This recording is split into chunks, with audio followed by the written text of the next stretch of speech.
Assalamualaikum warahmatullahi wabarakatuh.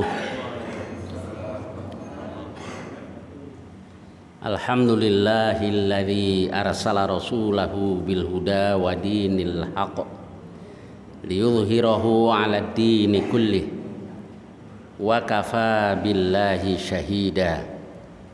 Asyhadu an la ilaha illallah wahdahu la syarikalah wa asyhadu anna Muhammadan abduhu wa rasuluh.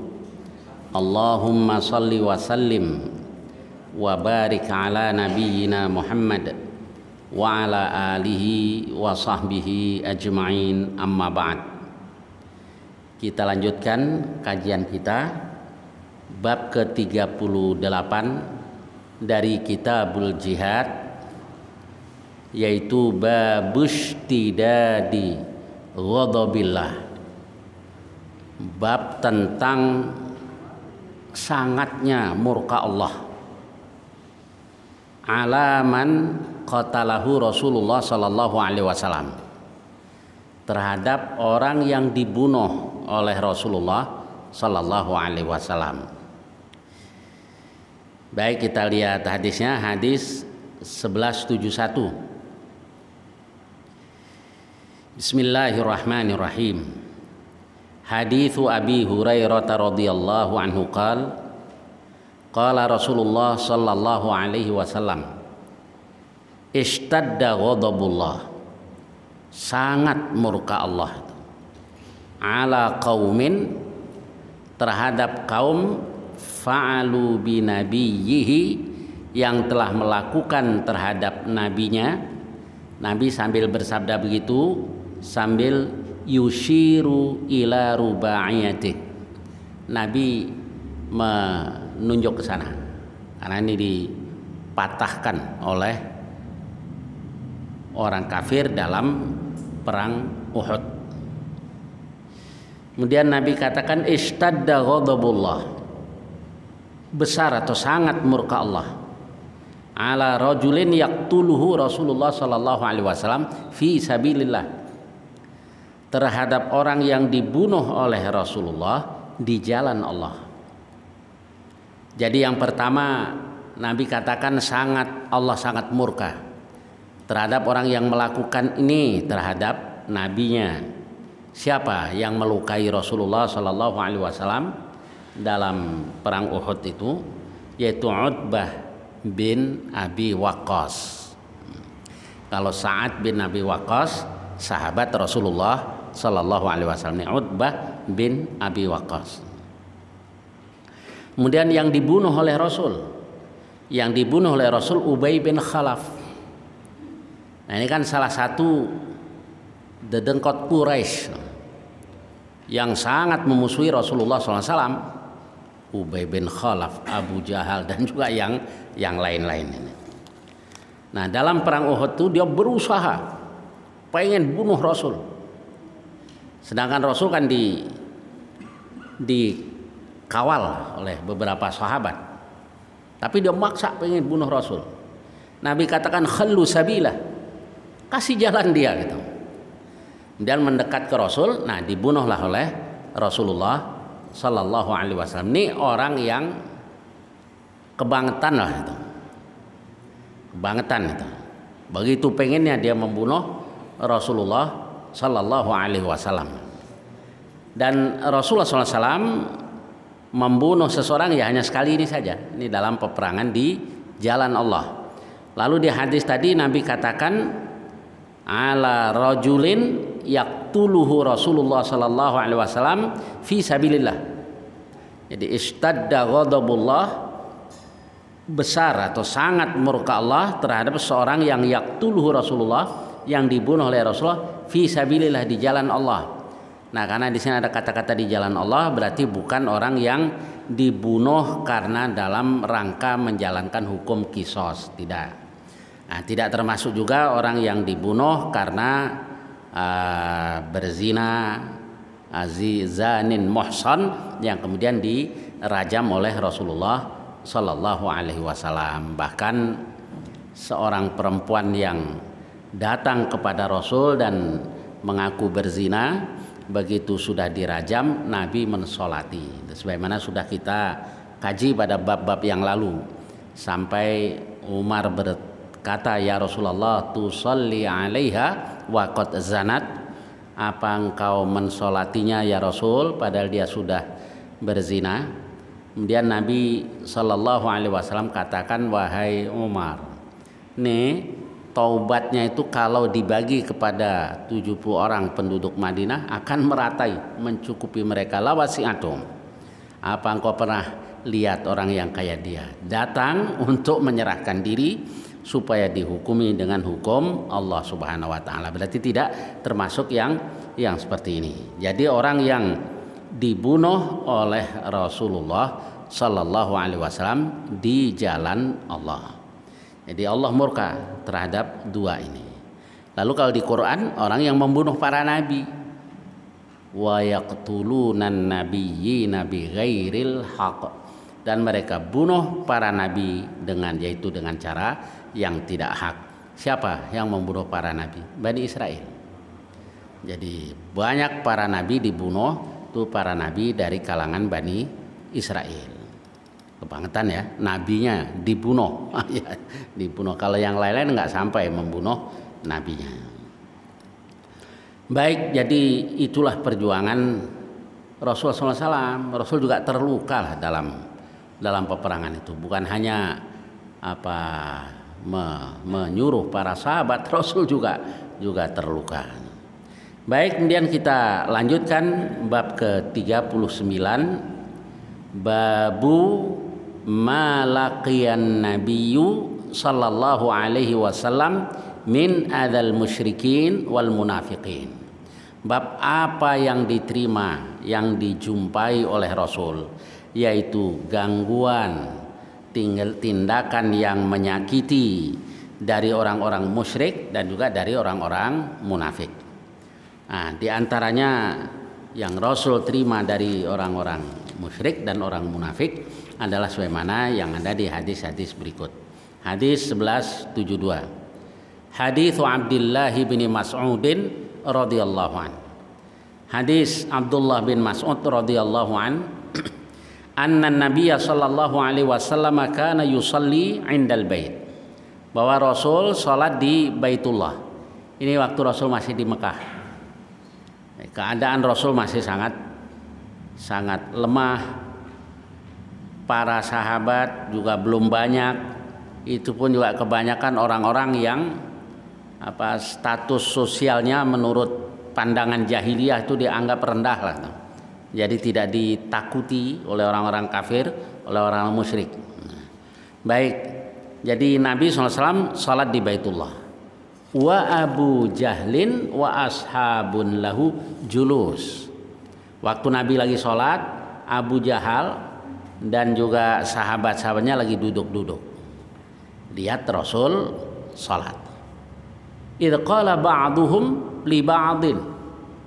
Tiba-tiba sebagian dari mereka katakan kepada yang sebagian, ayyukum yaji'u bisala juzuri bani fulan. Ayo, siapa di antara kalian yang mau mengambil salah?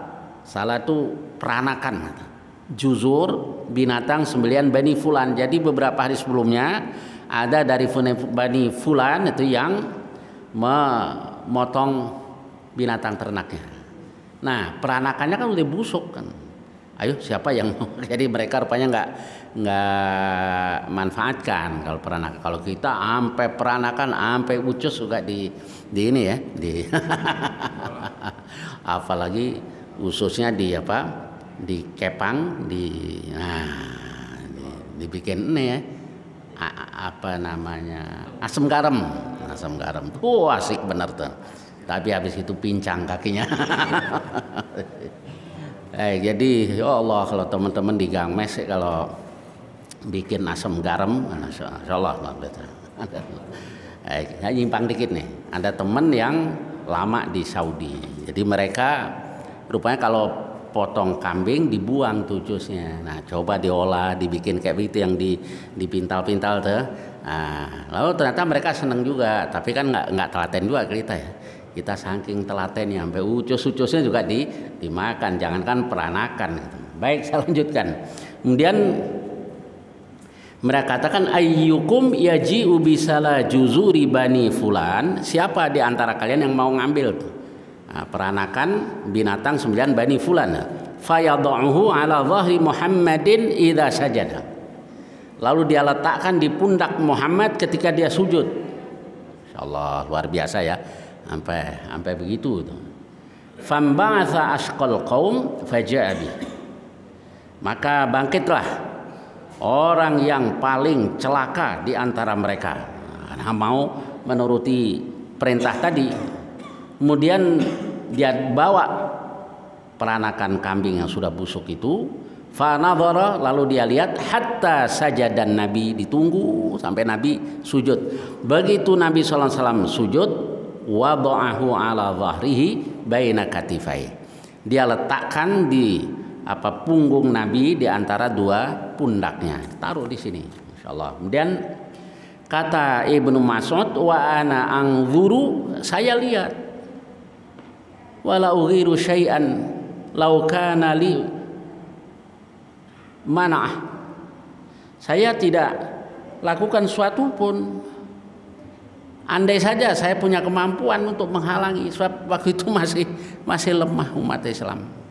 Apalagi Ibnu Mas'ud itu kan dipandang rendah, kerjaannya tukang ngangon kambing, orangnya kecil, tapi dia juga yang dulu memenggal kepala Abu Jahal dalam perang Badar. Maka Abu Jahal itu merasa terhina karena yang memenggal kepalanya adalah Ibnu Mas'ud ra'iyal aghnam.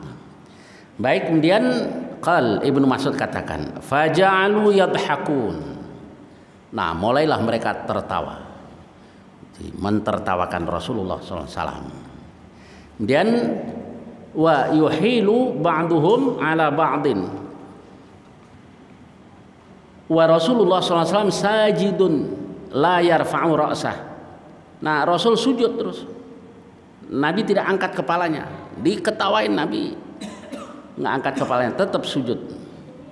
Kemudian setelah itu hatta ja'athu Fatimah, hingga datanglah kepada Nabi putri Rasul yaitu Fatimah. Dia datang, fatarahat an dhahrihi, lalu diambil, dibuang dari punggung Nabi. Baru farafa'a Rasulullah SAW ra'sah, Rasul angkat kepalanya. Tsumma qala, kemudian Nabi berdoa, Allahumma alaika bi Quraisy, ya Allah, celakakan tuh orang-orang Quraisy itu. Salasa marat, Nabi katakan itu 3 kali. Kemudian fasyaqqa alaihim idza da'a alaihim, maka mereka merasa berat ketika Rasul mendoakan kecelakaan tadi. Kenapa? Kan mereka tidak beriman kepada Rasul. Ibnu Mas'ud katakan, wa kanu yarawna anna da'wata fi dzalikal balad mustajabah. Mereka berpendapat bahwa doa di negeri itu mustajabah, diijabahi oleh Allah.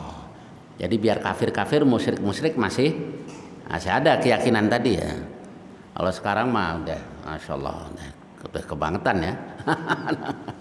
Udah nggak percaya. Sekarang banyak yang ateis sebetulnya. Ateis cuma nggak mau masih tetap mempertahankan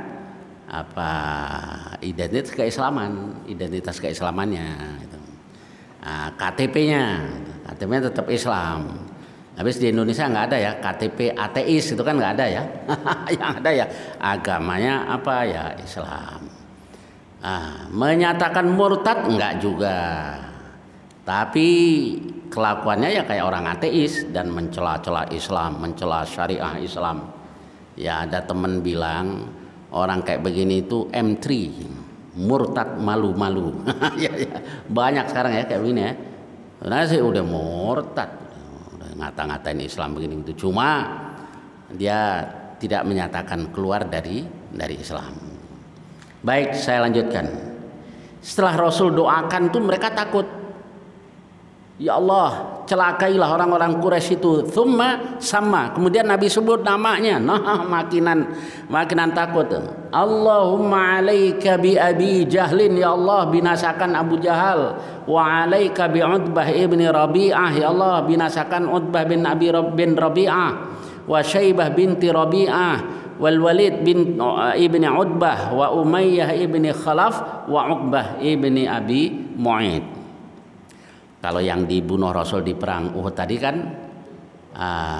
Ubay bin Khalaf. Ini yang ngerjain Rasul diantaranya adalah Umayyah bin Khalaf, wa Uqbah ibni Abi Mu'aid, wa adda sabi' falam yahfal. Nabi hitung yang Nabi sebut yang 7 lagi, tapi kata Ibnu Mas'ud saya nggak hafal siapa-siapa itu.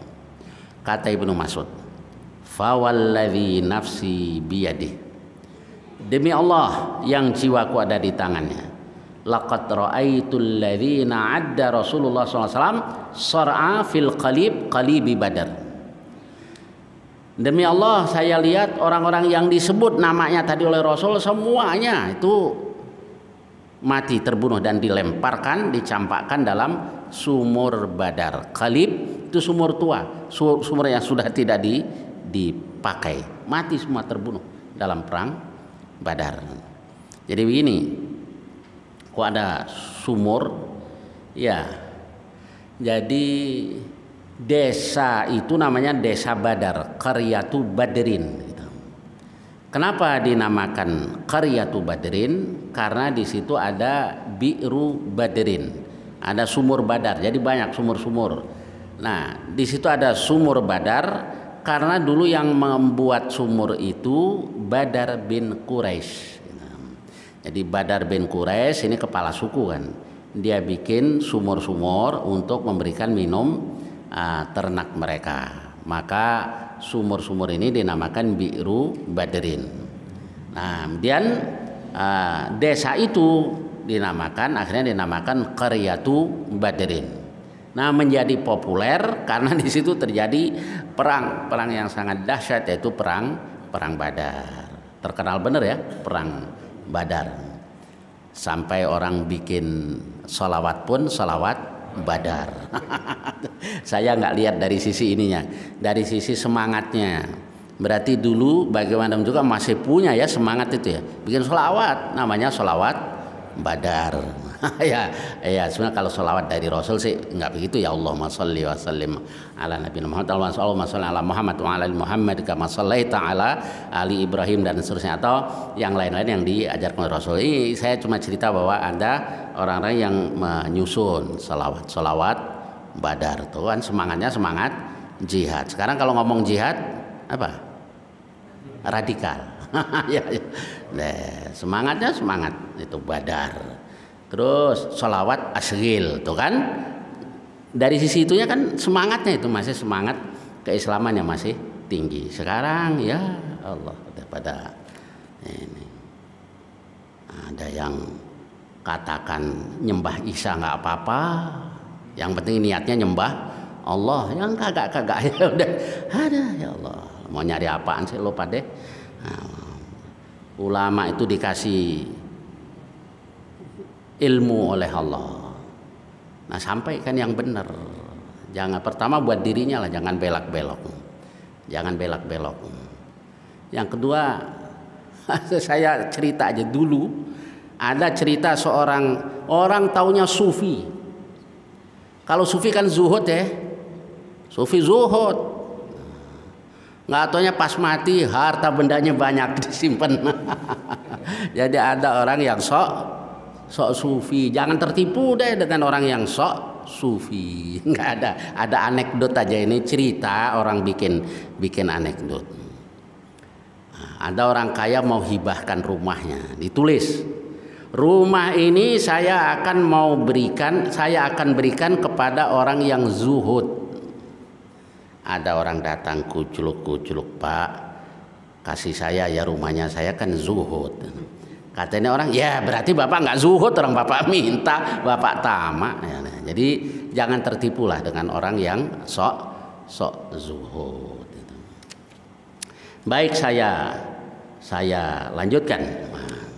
Nah semua tadi yang disebut oleh Rasul terbunuh. Nah, Uqbah bin Abi Mu'aid itu tidak di Qalib Badrin, tidak di sumur Badar, tapi sekembali dari Badar. Itu yang al-qatlu sabran, yang tadi dibunuh secara pelan, itu Uqbah bin Abi Mu'aid. Tapi semuanya terbunuh. Allah, ini doa Rasulullah sallallahu alaihi wasallam. Jadi masih ada benarnya keyakinan orang musyrik tadi berdoa di al-baladul haram, di al-masjidil haram, diqabul oleh Allah Subhanahu wa taala, yang berdoa Rasulullah sallallahu alaihi wasallam. Kemudian Rasul dalam keadaan mazlum, dalam keadaan dizalimi. Baik, kemudian hadis berikutnya. Hadis Aisyah radhiyallahu anha. Hadis Aisyah radhiyallahu anha zaujin Nabi sallallahu alaihi wasallam. Annaha qalat lin Nabi, bahwa dia katakan kepada Nabi, hal ata alaika yaumun kana asyadda min yaumi Uhud? Ya Rasul, apa pernah datang kepada engkau hari yang lebih parah dibanding dengan hari Uhud? Maksudnya, pernah enggak Rasul mengalami hari yang lebih parah dibanding dengan hari Uhud? Nabi SAW katakan, laqad laqitu min qaumika ma laqitu. Saya sudah menerima apa yang aku terima dari kaummu. Maksudnya, saya sudah terima perlakuan kaummu terhadapku. Banyak deh itu gangguan kaummu. Wa kana asyadda ma laqitu minhum yaumal aqabah. Dan yang lebih parah yang aku dapati dari mereka, atau yang aku terima dari mereka yang paling parah adalah yaumal aqabah, pada hari Aqabah. Idh aradtu nafsi ala ibni Abdi Yalil.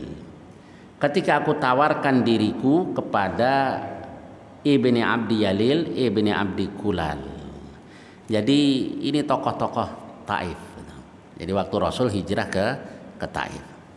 Kenapa Rasulullah SAW memutuskan untuk ke Taif lah? Gampangnya cari suaka gitu ya ke Taif.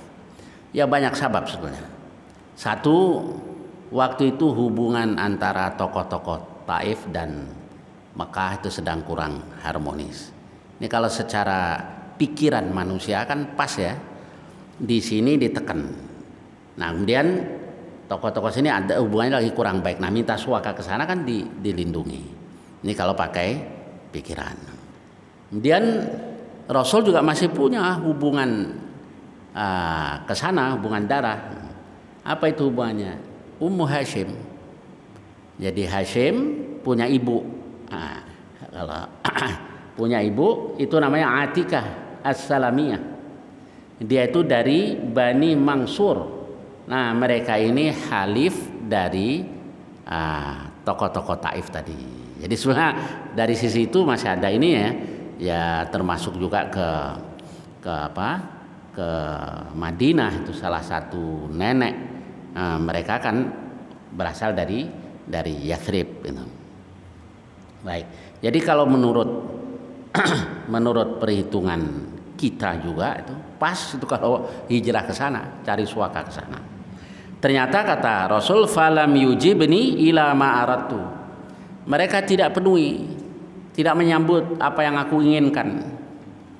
Fantolaktu wa ana mahmumun ala wajhi. Saya pun berangkat pulang. Wa ana mahmum itu pokoknya sudah kayak nggak sadar gitu. Kemudian falam astafiq, aku tidak siuman illa wa ana biqarnits sa'alib. Kecuali ketika aku sudah di qarnus sa'alib. Qarnus sa'alib itu ya Qarnul Manazil yang sekarang dijadikan miqat itu. Qarnul Manazil dulu disebut juga Qarnus Sa'alib. Baik, jadi Rasulullah Shallallahu alaihi wasallam tidak diterima, malah tokoh-tokoh Taif ini menyuruh orang-orang bodoh di antara mereka supaya melempari Rasulullah SAW. Rasul kan bersama dengan Usamah. Kemudian dia yang ngalingi Rasulullah Sallallahu Alaihi Wasallam. Jadi dia yang dialingin sama dia. Baik, ini bagaimana ceritanya Rasulullah Sallallahu Alaihi Wasallam pergi ke Taif tadi. Kemudian mereka tidak mau menerima Rasulullah SAW. Lalu Rasul minta supaya mereka tidak menyebarkanlah berita itu, biar orang Quraisy tidak makin marah lagi terhadap Rasulullah SAW.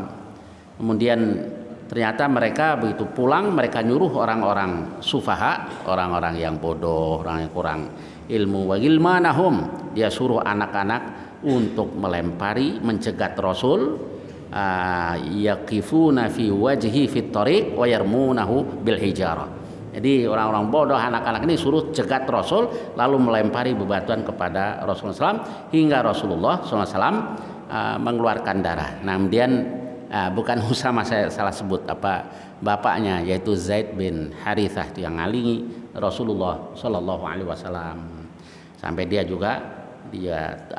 terluka. Nah, sampai Rasul di bawah di bawah pohon anggur lah, di kebun anggur. Nah, itulah Rasul baru sadar. Kemudian Nabi bernaung di situ. Nah, padahal kebun itu ada di samping kebun Utbah dan Syaibah. Mereka ini adalah anak Rabi'ah. Ini termasuk musuh-musuh Rasul juga. Gimana nih? Sadar-sadar sampai di kebun anggur bersebelahan dengan kebun orang yang memusuhi Rasulullah SAW. Kan makin ngeri. Tapi Rasul berdoa kepada Allah.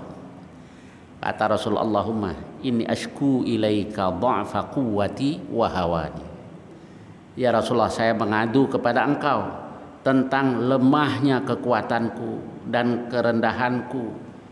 Alan nas, maksudnya saya tidak berdaya untuk melawan manusia. Ya arhamar rahimin, anta rabbul mustad'afin, ya Allah, engkau Tuhannya orang-orang yang tertindas, dan seterusnya.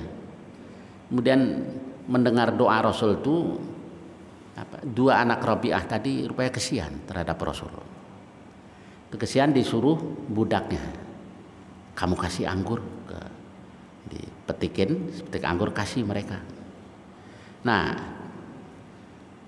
maulah atau budaknya ini beragama Nasrani, namanya Addas. Kemudian dikasih ke Rasul, tahu-tahu Rasul makan membaca Bismillahirrahmanirrahim. Setelah itu dia katakan, hadzal kalam ma yaquluhu ahlu hadzal bilad. Kata-kata seperti ini nggak biasa diucapkan nih. Kok engkau ngomong begitu, Bismillahirrahmanirrahim? Penduduk negeri ini nggak biasa ngomong begitu. Lalu Nabi SAW bertanya, min ayyil bilad anta wa madinuk, kamu dari negeri apa dan agamamu apa? Qal Nasrani, saya Nasrani. Min Ninawa, dari Ninawa. Ninawa itu negerinya Nabi Yunus alaihissalam, Yunus mata itu. Lalu Nabi katakan, min qaryatir rajulis soleh Yunus ibni Mata, engkau dari negerinya orang yang saleh yaitu Yunus bin Mata. Dia makin kaget. Dia tanya, wah ma ilmuka bi Yunus, kok kamu tahu tentang Yunus? Lalu Nabi SAW bacakan ayat Quran yang menceritakan tentang kisah Nabi Yunus. Kemudian dia masuk Islam. Jadi karena seperti yang dia anut selama ini ternyata disebut di dalam Al-Quran. Dan setelah itu datanglah Jibril. Jibril datang. Dia seperti yang ada di hadis tadi.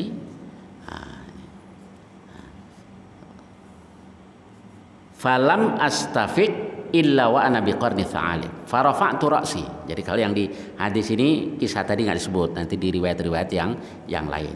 Di Al-Lu'lu' wal Marjan cuma disebut aku tidak siuman hingga aku sampai di qarnut tha'alib. Farafa'tu ra'si, aku angkat kepalaku. Fa idza ana bi sahabatin qad adhallatni. Tiba-tiba saya mendapati awan yang menaungiku. Fa nadhartu, saya pun melihat. Fa idza fiha Jibril, ternyata di situ ada Jibril. Fanadani, dia panggil aku. Faqal, lalu dia katakan, innallaha qad sami'a qaula qaumika lak. Wahai Muhammad, Allah sudah dengar perkataan kaummu terhadap engkau. Wa ma raddu alaika, dan jawaban mereka terhadap engkau. Wa qad ba'atsa ilaika malakal jibal, dan Allah mengutus kepada engkau malakal jibal, malaikat yang penjaga gunung-gunung, li ta'murahu bima syi'ta fihim, agar engkau suruh apa saja yang kau mau kepada mereka. Serah mau disuruh apa. Fanadani malakul jibal, lalu malaikat penjaga gunung itu memanggilku. Fasallama alayya, dia ucapkan salam kepadaku. Tsumma qala, kemudian dia katakan, ya Muhammad, wahai Muhammad. Faqala dzalika fama syi'ta, lalu dia katakan dzalika fama syi'ta, ya sudah itu terserah engkau. In syi'ta an utbiqa alaihibul akhshabain, kalau engkau mau aku akan tibanin kepada mereka dua gunung, yakni dua gunung yang ada di Mekah. Faqala Nabi sallallahu alaihi wasallam, lalu Nabi sallallahu alaihi wasallam bersabda, bal arju ayyukhrijallahu min aslabihim, tapi saya berharap supaya keluar dari tulang sulbi mereka, yakni dari keturunan mereka ini nanti terlahir may ya'budullaha wahdahu la yusyriku bihi syai'an, orang-orang yang beribadah kepada Allah sendiri, tidak ada sekutu baginya. Nah, inilah kesabaran Rasulullah SAW. Kalau kita kan ya Allah laknat mereka. Enggak. Nabi tetap berharap supaya dari keturunan mereka ada generasi yang ya'budullaha wahdah, beribadah kepada Allah sendiri, la yusyriku bihi syai'an. Baik, berikutnya hadits Jundab bin Sufyan anna Rasulullah SAW kana fi ba'dil masyahid wa qad damiyat isba'uhu, adalah Rasulullah SAW di salah satu peperangan jarinya terluka mengeluarkan darah. Apa kata Rasul? Faqal hal anti illa isba'un damiti, bukankah engkau ini tidak lain hanya sekedar jari-jari yang mengeluarkan darah. Wa fi sabilillahi ma laqiti, dan yang kau dapatkan, yang kau adalah di jalan Allah juga. Maksudnya begini kali, ini bahasa syair itu ya Pak. Maksudnya kamu kan cuma sekedar jari, tapi ini di jalan Allah, nilainya besar ini, jari yang mengeluarkan darah di jalan Allah.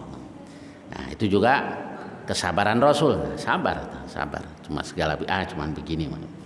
Kemudian berikutnya haditsu Jundub bin Sufyan radhiyallahu anhu qala ishtaka Rasulullah sallallahu alaihi wasallam, Rasul sakit, falam yaqum lailatain aw thalathan, Nabi tidak qiyam 2 atau 3 malam. Ini waktu masih di Mekah.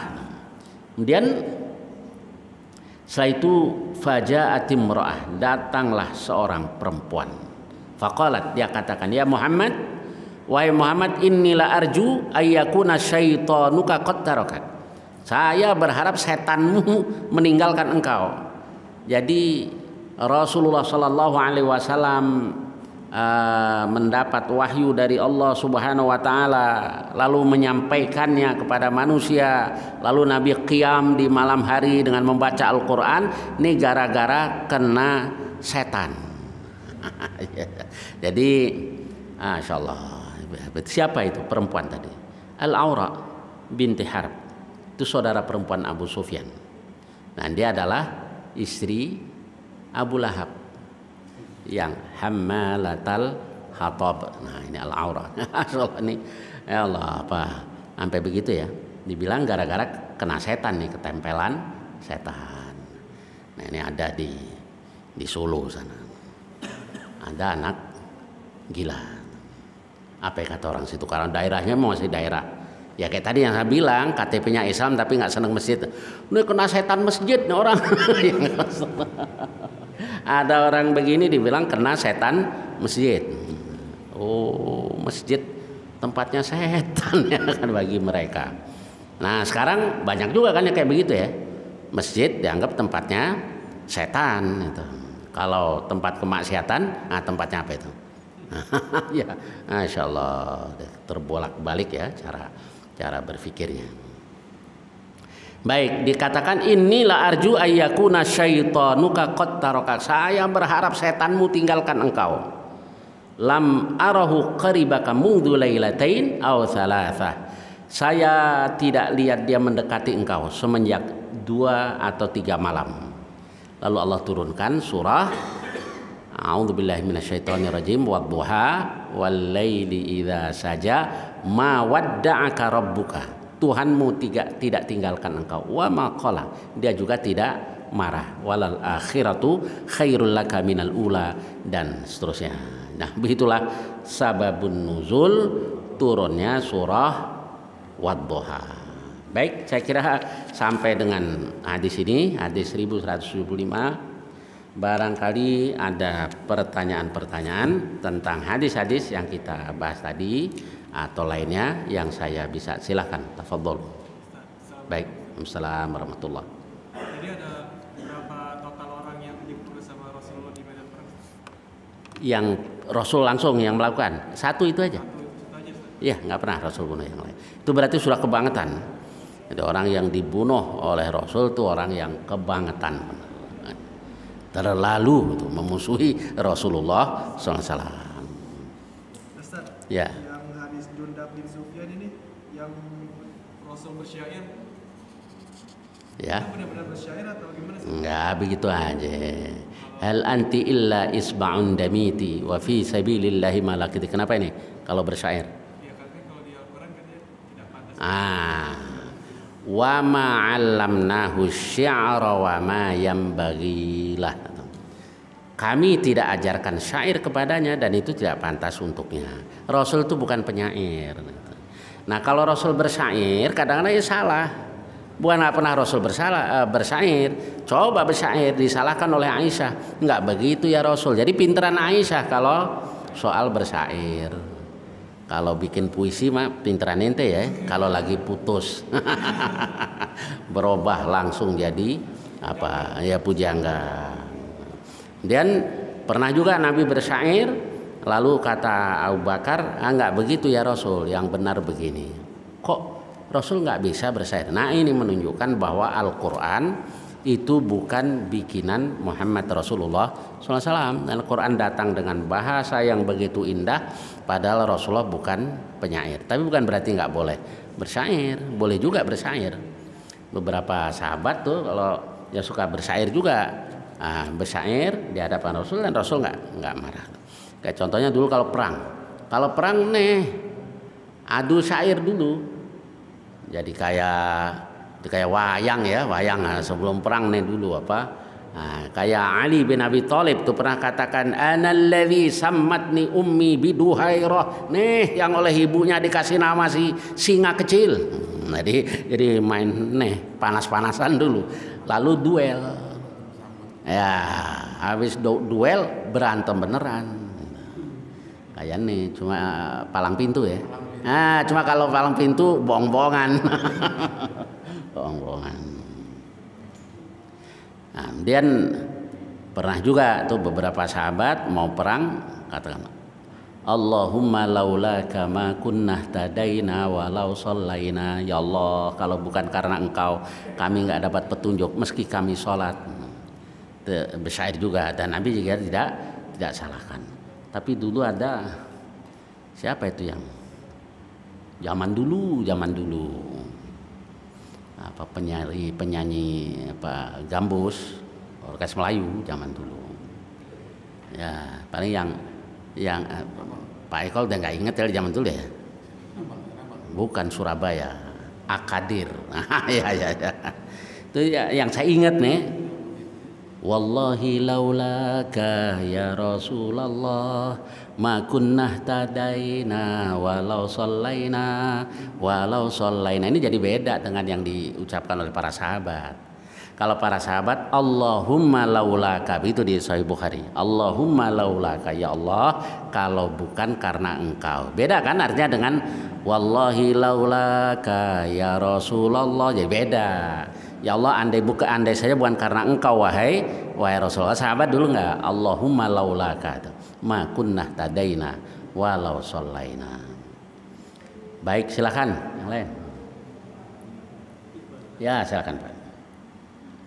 Pak Ustadz, itu kan setelah Nabi Ibrahim Ya. yang membuat Ka'bah, terus kan akhirnya setelah sampai Nabi Muhammad itu kan sudah berhala-berhala. Ya, betul. Ya. Itu sejak kapan sih, berapa tahun kira-kira itu? Ya. Ya. Jadi perubahan. Oh, sudah mulai ini ya. Ya. Kalau berapa tahun saya nggak tahu. Nah, sedangkan antara Nabi Ibrahim dan Rasul itu kira-kira saja itu para ahli tarikh itu katakan ya kira-kira 2000 tahun lebih lah itu antara Nabi Ibrahim ke Rasulullah SAW. Lalu kalau kapan tahun berapa mulai terjadi penyimpangan itu kalau kita lihat di hadis-hadis itu dimulai dari Amru bin Luhai. Amru bin Luhai atau Amru bin Hayy. Jadi kadang disebut Luhai, ada disebut Amru bin Hayy. Nah, ini orang inilah yang pertama melakukan apa ya? Khurafat terbesar tadi. Nah, dia yang sangat berjasa lah untuk menyebar luaskan kemusyrikan. Jadi awalnya dia itu lagi baca talbiyah itu. Dia baca talbiyah labbaik Allahumma labbaik labbaik la syarika laka labbaik. Iblis ada di sampingnya. Kata iblis apa? Labbaik la syarika lak illa syarikun huwalak.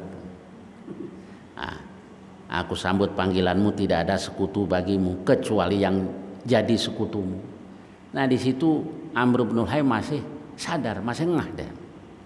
Mahada, apa ini? Timpalin lagi sama iblis. Tamlikuhu wa ma malak. Ya Allah, engkau menguasai dia. Kalau dia mah nggak berkuasa, tapi berpendapat ada sekutu bagi Allah.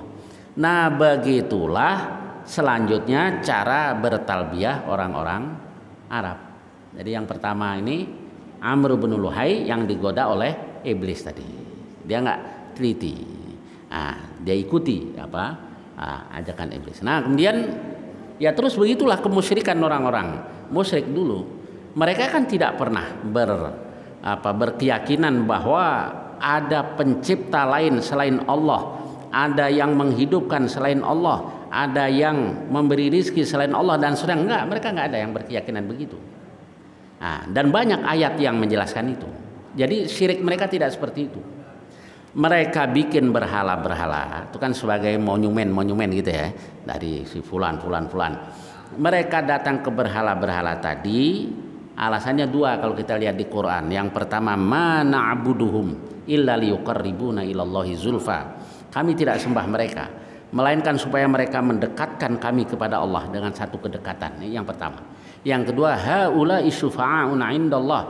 Mereka itu pemberi syafaat kami nanti di hadapan Allah. Jadi begitulah mereka menyembah selain Allah, berhala-berhala tadi. Nah, kemudian para ahli tarikh katakan bahwa Amr bin Luhai ini merantau ke Syam. Jadi dia pergi ke utara. Dia lihat pengrajin patung di sana. Dan dia kembali ke Mekah, dibikinlah patung ini, patung itu, patung ini, dan sampai banyak patung baik di dalam maupun di luar Ka'bah. Dan patung-patung itu akhirnya dibersihkan oleh Rasulullah SAW pada waktu Fathu Makkah. Dan talbiyahnya dimurnikan lagi oleh Rasulullah SAW, yaitu labbaika la syarika laka labbaik. Jadi yang pertama Amr bin Luhai, cuma kapan tahunnya Allah alam, saya nggak tahu.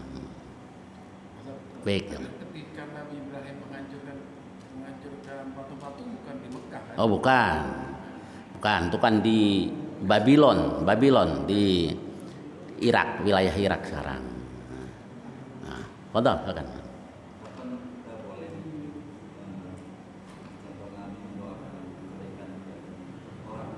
Menolak apa? Oh gitu, ya. Begini, ya.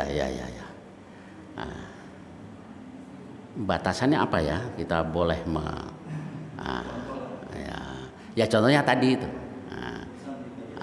Itu bukan pribadi, itu kan karena Rasul sholat tadi, maka mereka mau mencelakai atau menghinakan Rasulullah sallallahu alaihi wasallam, bukan urusan pribadi.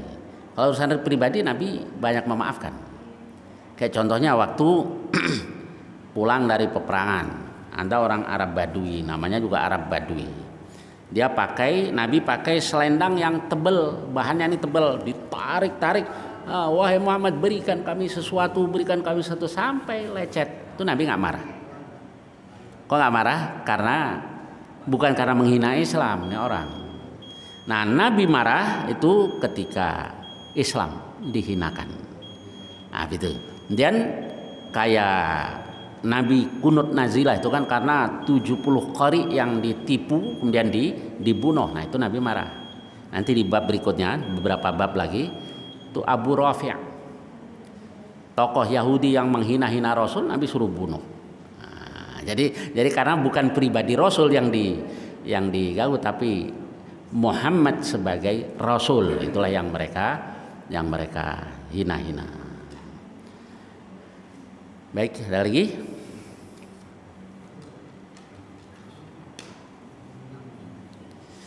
Baik, kalau tidak ada sampai di sini. Mudah-mudahan banyak manfaatnya. Wa sallallahu ala nabiyyina al-Mustafa Muhammad wa ala alihi wa sahbihi wasallam. Walhamdulillahirabbil alamin. Assalamualaikum warahmatullahi wabarakatuh.